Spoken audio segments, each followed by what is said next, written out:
চাওয়া সামান্য, চাওয়া আমাদের বোনকে যেভাবে ধর্ষণ করা হয়েছে ওকে হচ্ছে বিচার করা। প্রথমত আমরা কেন এখানে আন্দোলন, আমাদের আন্দোলনে নামতে হবে বা কেন? যদি আন্দোলনে নামতে হইতো দেশের আইন কি করতেছে? আমরা কেন আন্দোলনে নামবো? দেশ আমাদের আইন দিবে, আমরা আইন মানবো। আইন কি আমাদের কি বিচার দেওয়া হয়েছে? কালপ্রিট যে কি যেন নাম কালপ্রিটের, আচ্ছা ওই নিজেই তো বলছে যে আমি কি বলে রেপ ধর্ষণ করছি, খুন করছি। সোহেল রানা। আর কিছু লাগে? আর কি প্রমাণ? ও নিজেই তো বলছে আমি ওকে ইয়ে করি, কি বলে আমি ওকে ধর্ষণ করছি। স্টেটমেন্ট নিছে, আর কিছু লাগবে?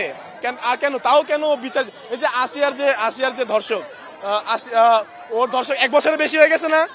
ওকে এখনো ফাঁসি তো শুধু লিখিত অবস্থায় ফাঁসি রায় দিছে, এখনো কি দিছে ফাঁসি? 1 বছর ধরে কেন দেয় নাই?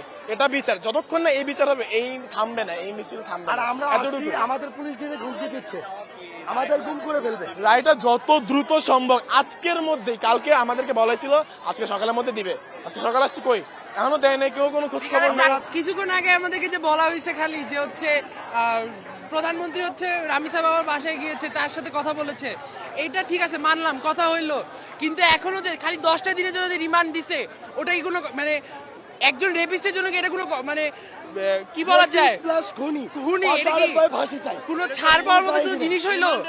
রিমান্ড কি ভাই? ওকে তো অন স্পট ওদিকে শুট আউট দেওয়া উচিত, বা হচ্ছে ও যেভাবে ওকে অত্যাচার দিছে তাকে তো ওভাবে অত্যাচার করা উচিত ছিল।